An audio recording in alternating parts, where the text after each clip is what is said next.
Bonsoir, bienvenue sur la Van Morgane. J'espère que vous allez bien.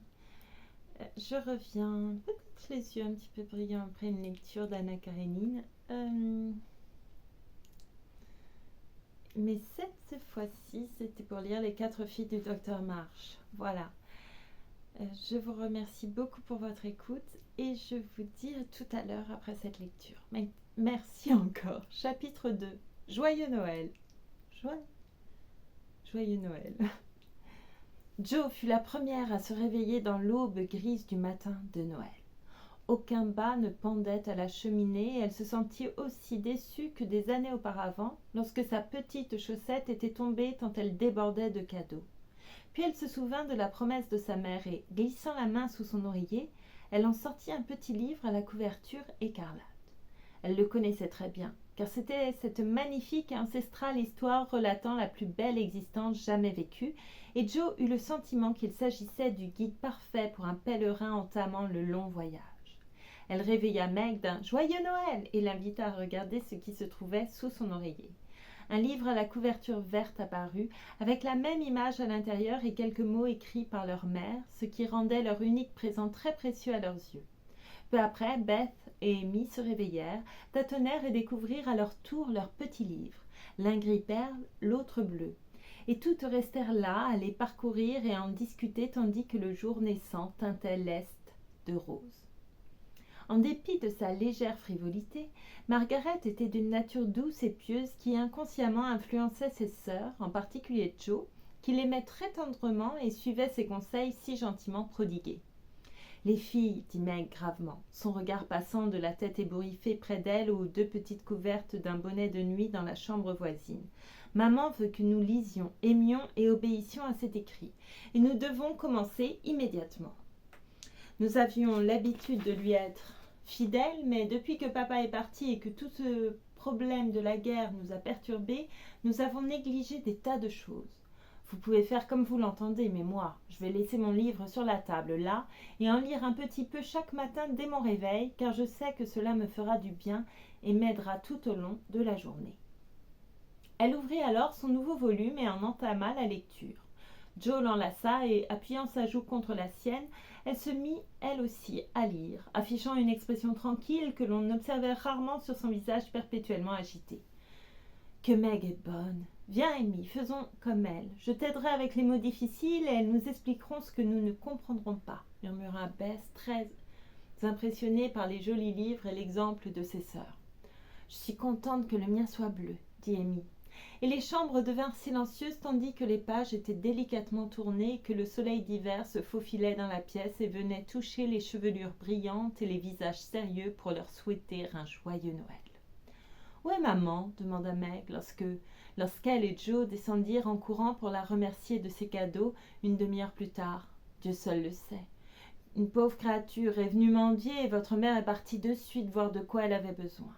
J'avons jamais vu une femme pareille pour distribuer victuailles et boissons, habits et petits bois, répondit Anna, qui vivait depuis la naissance de Meg au sein de la famille qui la considérait davantage comme une amie que comme une domestique. Elle sera bientôt de retour, j'imagine. Alors fais tes gâteaux et prépare tout, dit Meg, en jetant un coup d'œil aux cadeaux rassemblés dans un panier caché sous le canapé, prêt à être présenté au moment opportun. Tiens, où est la bouteille d'eau de Cologne d'Amy ajouta-t-elle en n'apercevant pas le petit flacon. Elle l'a pris il y a une minute et elle est partie mettre un ruban autour ou une bricole de ce genre, répliqua Jo, qui sautillait tout autour de la pièce pour débarrasser les brodequins neufs de leur raideur. Mes mouchoirs sont jolis, n'est-ce pas ? Anna les a lavés et repassés pour moi et je les ai tous marqués moi-même, dit Beth, en regardant avec fierté les lettres légèrement de travers qui lui avaient coûté tant d'efforts. Quel charmant enfant. Voilà qu'elle a brodé maman au lieu de Mr. March. Comme c'est drôle, s'écria Jo en soulevant un. Ce n'est pas bien. Je pensais que c'était mieux parce que les initiales de Meg sont M.M. Et je voulais que personne d'autre que mamie n'utilise cela, dit Bess d'un air troublé. C'est très bien, ma chérie, et c'est une très charmante idée. Et plutôt sensée parce que M. March. Et plutôt sensée parce que personne ne peut se tromper maintenant. Ça lui plaira beaucoup, j'en suis sûre, dit Meg en fronçant les sourcils à l'intention de Jo et en adressant un sourire à Beth. Voilà, maman, cache le panier vite, s'écria Jo alors que la porte claquait et que les bruits de pas résonnaient dans le couloir. Amy entra à la hâte et se sentit confuse en voyant toutes ses sœurs l'attendre. « Où étais-tu et que dissimules-tu dans ton dos » demanda Meg, surprise de constater en voyant son capuchon et sa cape que l'indolente Amy était sortie si tôt. « Ne te moque pas, Joe, je voulais que personne ne soit au courant avant le moment venu. J'avais seulement l'intention d'échanger la petite bouteille contre une grande et j'ai donné tout mon argent pour l'avoir. J'essaie sincèrement de ne plus être égoïste. » Tout en parlant, Amy montra le joli flacon qui remplaçait celui bon marché et elle semblait si sérieuse et modeste dans son humble tentative de cesser de ne penser qu'à elle que Meg l'enlaça sur le champ et que Joe la déclara épatante tandis que Beth précipitait vers la fenêtre et cueillait sa plus belle rose pour orner la majestueuse bouteille. « Vous voyez, j'ai eu honte de mon cadeau après avoir lu et discuté d'être bonne ce matin. Alors j'ai couru jusqu'au coin de la rue et je l'ai échangé à la minute où je me suis levée. Je suis tellement contente parce que le mien est le plus beau maintenant. » Un nouveau claquement provenant de la porte donnant sur la rue envoya le panier sous le canapé et les filles autour de la table, impatientes de prendre leur petit déjeuner. « Passe un joyeux Noël, ma amie, des tas de Noël. Merci pour les livres. Nous avons un peu lu et nous avons l'intention de le faire tous les jours. Nous avons l'intention de le faire tous les jours, » s'écrièrent-elles en chœur. « Joyeux Noël, mes petites filles. Je suis contente que vous vous y soyez mises immédiatement et j'espère que vous continuerez. Mais je veux vous dire un mot avant que nous nous asseyions. Pas très loin d'ici, une femme est alitée avec un minuscule nouveau-né. 6 enfants sont blottis dans un lit pour ne pas être gelés, car ils n'ont pas de feu. Il n'y a rien à manger là-bas.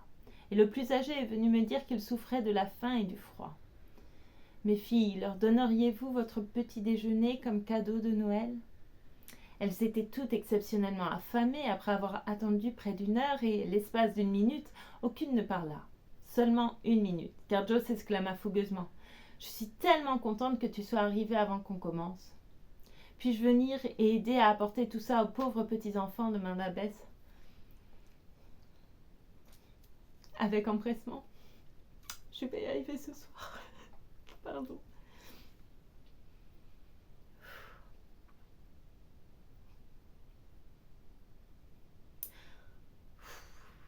Si, je vais y arriver. Ça va aller.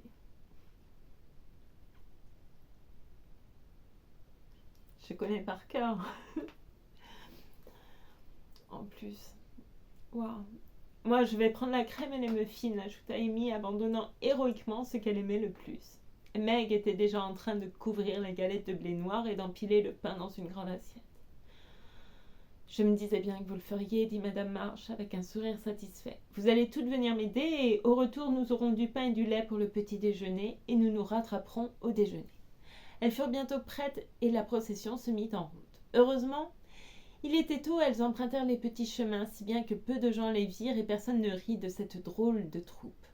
C'était une pièce pauvre, nue et misérable, aux fenêtres cassées, sans feu, avec des draps en lambeaux, une mère malade, un bébé vagissant et un groupe d'enfants pâles et faméliques pelotonnés sous un vieil édredon, tentant de se tenir chaud. Comme les grands yeux les fixèrent et comme les lèvres bleues sourirent lorsque les filles entrèrent. « Ah, mein Gott, c'est de bons anges qui viennent à nous » s'écria la pauvre femme en pleurant de joie. « De drôles d'anges en capuchon et moufles » dit Joe, déclenchant les rires. Au bout de quelques minutes, on aurait vraiment dit que des esprits bienveillants s'étaient mis à l'ouvrage. Anna, qui avait transporté du bois, fit un feu et calfeutra les carreaux cassés à l'aide de vieux chapeaux et de son propre châle. Madame March donna à la femme du thé et du gruau et la réconforta en lui promettant de l'aide tout en habillant le petit bébé aussi tendrement que s'il était le sien. Les filles, pendant ce temps, mirent une nappe sur la table, installèrent les enfants autour du feu et les nourrirent comme des oiseaux affamés tout en riant, en parlant et en essayant de comprendre ce drôle de mauvais anglais. « Das ist gut, der Angelkinder » s'écriaient les pauvres petites choses en mangeant et en réchauffant leurs mains violettes devant l'agréable flambée. Personne n'avait jamais qualifié les filles d'anges, et elles trouvaient cela très plaisant, surtout Joe, que l'on considérait comme un Sancho depuis le jour de sa naissance. Ce fut un petit déjeuner très gai, bien qu'elles n'en eurent pas leur part, et lorsqu'elles partirent, laissant derrière elles ce réconfort, je crois bien que nulle part ailleurs dans la ville on n'aurait pu trouver 4 personnes plus joyeuses que les petites filles affamées qui avaient donné leur petit déjeuner et se contenteraient elles-mêmes de pain et de lait le matin de Noël. C'est aimer notre prochain plus que nous-mêmes, et ça me plaît, dit Meg en sortant leurs cadeaux pendant que leur mère à l'étage rassemblait des vêtements pour les pauvres Hummer. Sans que ce fût un splendide étalage, beaucoup d'amour embellissait les quelques petits paquets, et le vase haut contenant des roses rouges, des chrysanthèmes blancs et des plantes grimpantes au centre de la table lui donnait un air plutôt élégant. « Elle arrive, Beth. Commence, Beth, ouvre la porte, Amy. »« Hurrah pour Marmie !» s'écria Joe en caracolant tandis que Meg s'apprêtait à conduire leur mère à la place d'honneur. Tandis que Beth jouait la plus gaie des marches, Amy ouvrit grand la porte et Meg endossa son rôle d'escorte avec une grande dignité. Madame March était à la fois surprise et touchée, et elle sourit les yeux pleins de larmes en examinant les cadeaux et en lisant les petits mots qui les accompagnaient. Wow. Elle chaussa sur le champ les brodequins, un nouveau mouchoir fut glissé dans sa poche, bien parfumé à l'eau de Cologne d'Amy, la rose fut agrafée sur sa poitrine, et l'on déclara que les jolis gants allaient à la perfection. Il y eut beaucoup de rires, d'embrassades et d'explications, empreints de cette simplicité et de cette affection qui rendent si agréables dans l'instant ces fêtes familiales avant qu'elles ne deviennent plus tard de lointains et doux souvenirs, puis toutes s'attelèrent à leurs tâches. Les actes de bienfaisance et les cérémonies du matin avaient pris tant de temps que le reste de la journée fut consacré à la préparation des festivités du soir.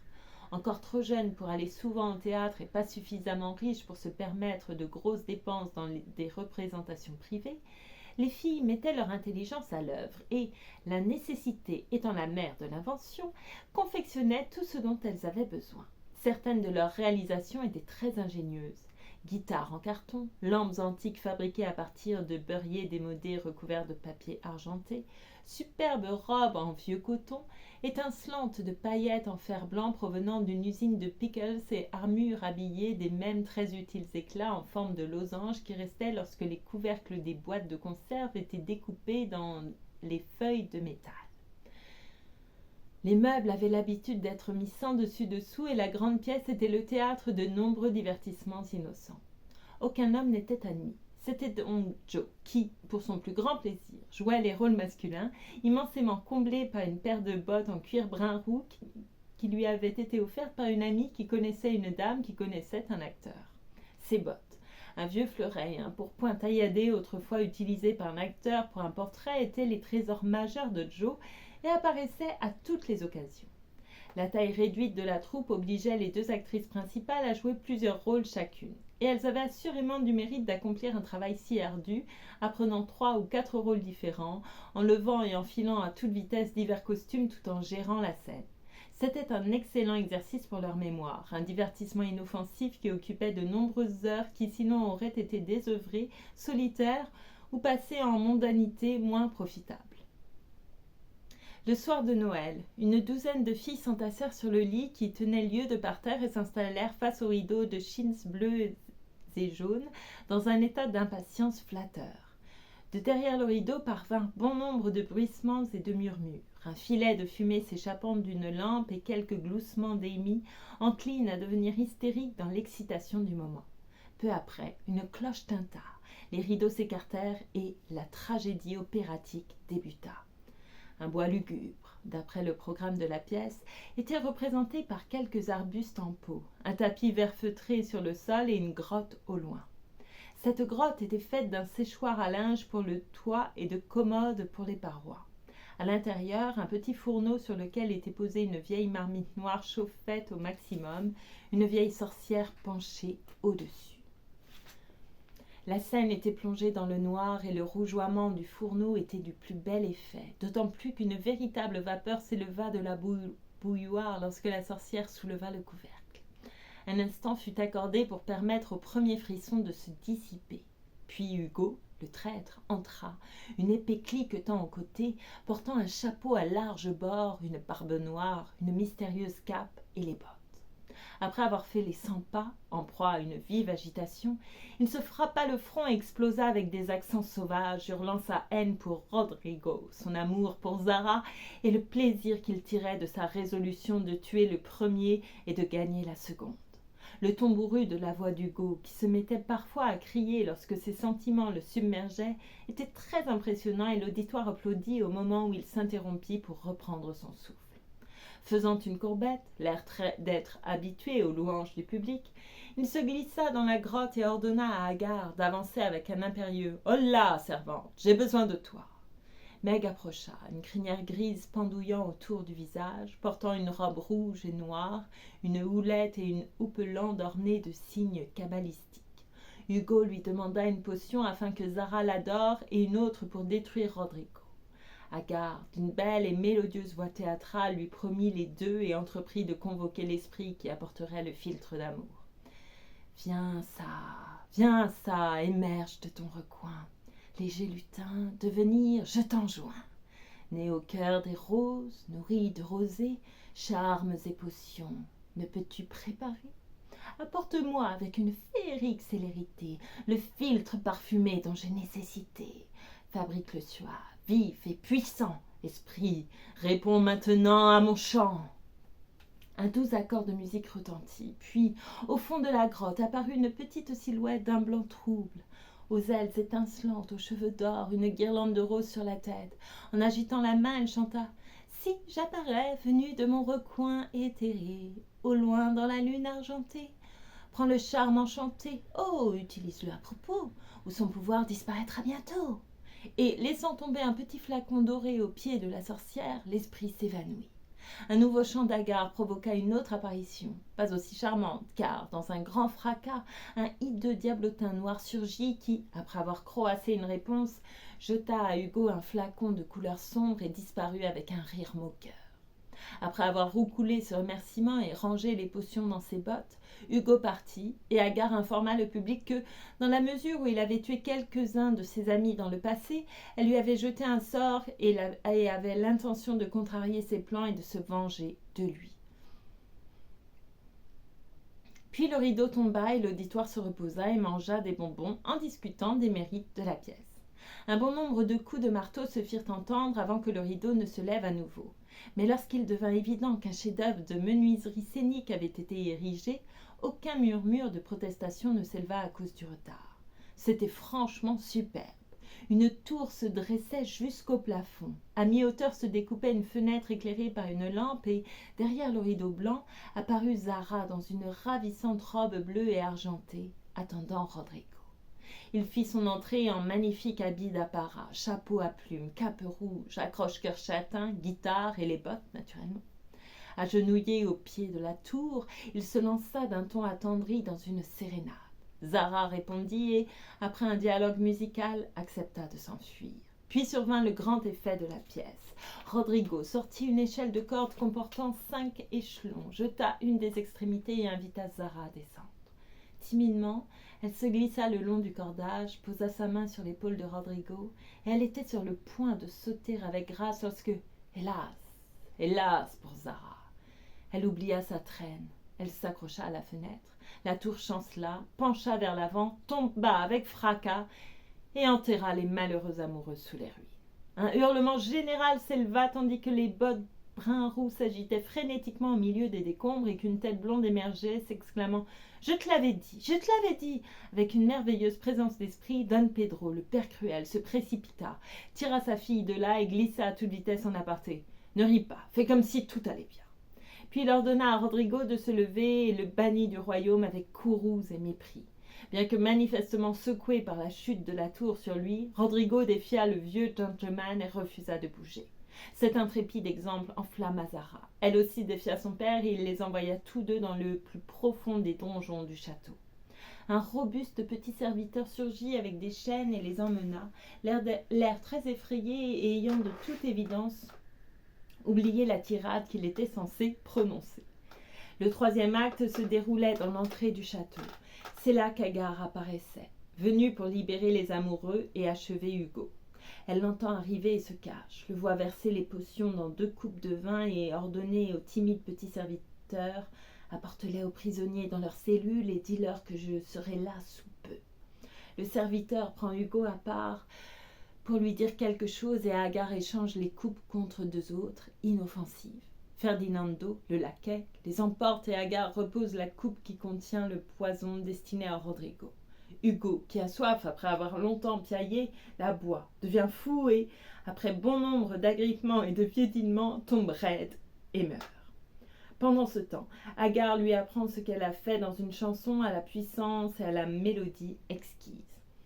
La scène était véritablement saisissante, même si d'aucuns pouvaient penser que la chute en vrac d'une grande quantité de cheveux longs gâchait l'effet de la mort du traître. Ils furent appelés avant le tomber de rideau et, respectant les convenances, il apparut conduisant Agar, dont le chant fut jugé plus merveilleux que tout le reste de la représentation. L'acte 4 montrait un Rodrigo désespéré, au point de se poignarder lui-même, car on lui avait annoncé que Zara l'avait abandonné. Juste au moment où le poignard touche son cœur, une charmante chanson s'élève sous sa fenêtre, lui apprenant que Zara est fidèle, mais en danger et qu'il peut la sauver s'il le désire. On lui jette la clé qui ouvre la porte et, comme par enchantement dans un spasme, il s'arrache à ses chaînes et se précipite à l'extérieur pour retrouver et sauver sa dame adorée. L'acte 5 s'ouvrait par une scène orageuse entre Zara et Don Pedro. Il souhaitait qu'elle parte dans un couvent, mais elle ne voulait pas en entendre parler et, après une supplication touchante, elle est près de s'évanouir quand Rodrigo surgit et demande sa main. Don Pedro refuse parce qu'il n'est pas riche. Il crie et gesticule à tout va, mais n'arrive pas à se mettre d'accord et Rodrigo est sur le point d'emmener une Zara épuisée lorsque le timide serviteur entre avec une lettre et un sac de la part d'Agar qui a mystérieusement disparu. Le message informe le groupe qu'elle lègue une inestimable fortune au jeune couple et promet un affreux destin à Don Pedro s'il ne fait pas leur bonheur. Le sac est ouvert et des torrents de monnaie de pacotille se déversent sur la scène, étincelant magnifiquement.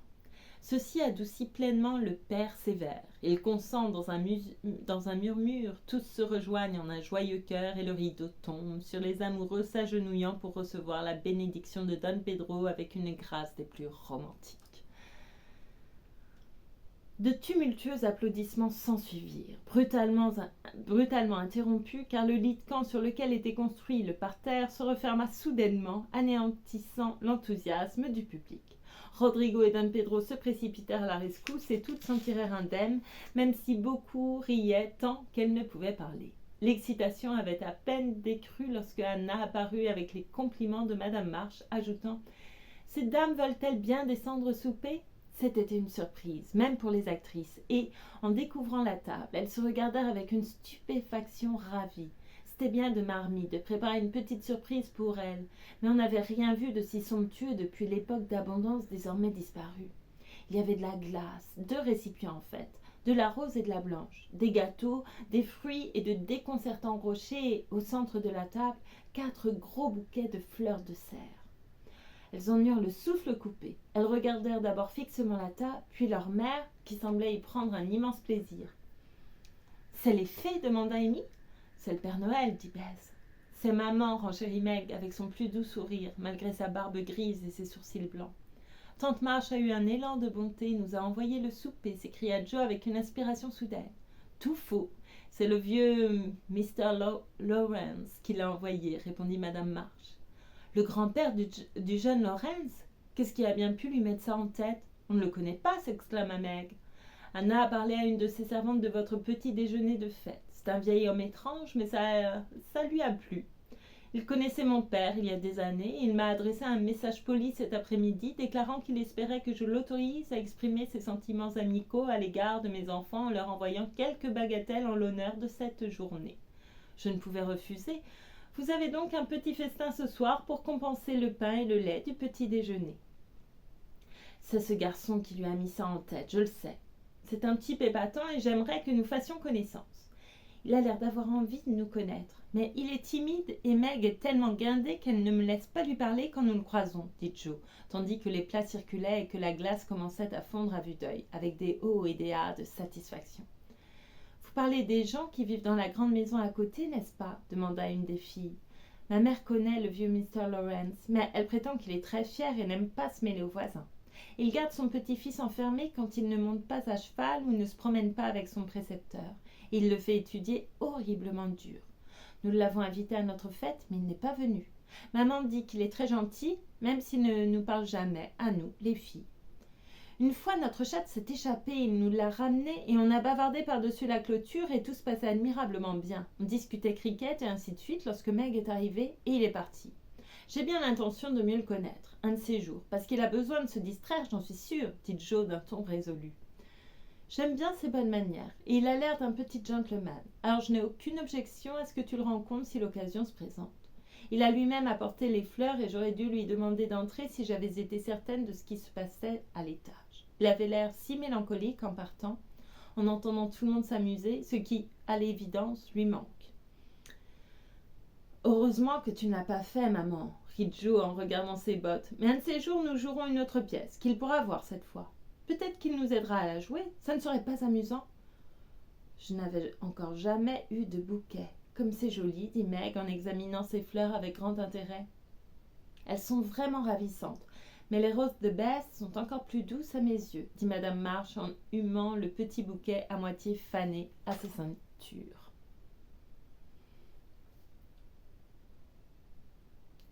Bess se nicha contre elle et murmura tendrement. J'aimerais pouvoir envoyer le mien à papa. J'ai bien peur que son Noël soit bien moins joyeux que le nôtre.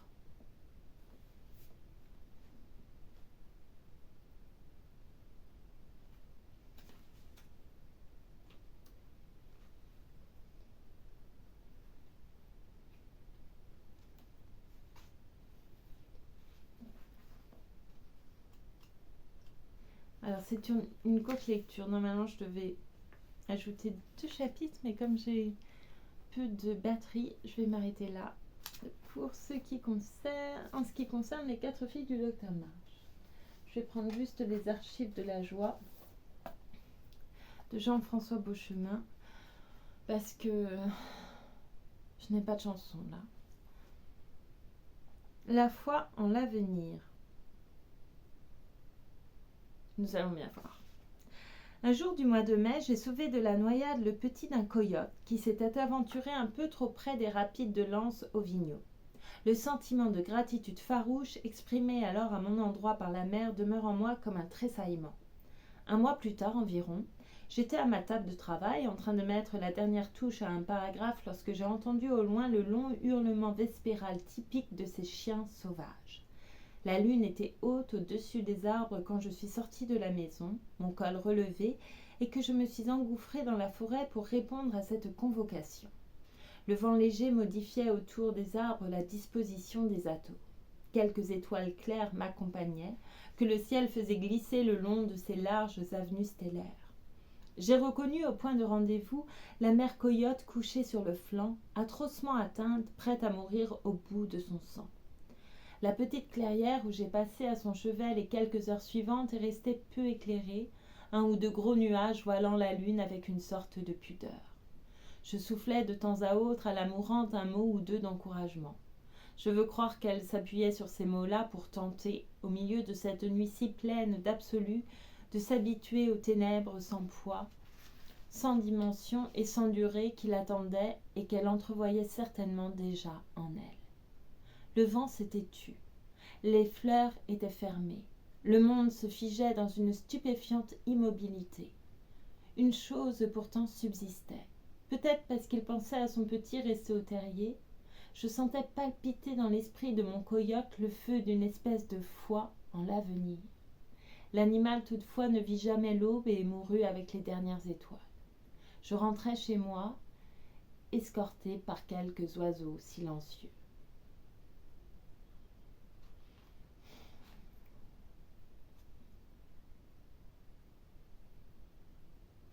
Voilà, je vais m'arrêter là. Je vous remercie beaucoup pour votre écoute et je vous dis à bientôt pour une prochaine lecture, tout simplement. Merci encore. Faites bien j'arrive pas à le dire, mais faites bien attention à vous surtout, pardon. À bientôt.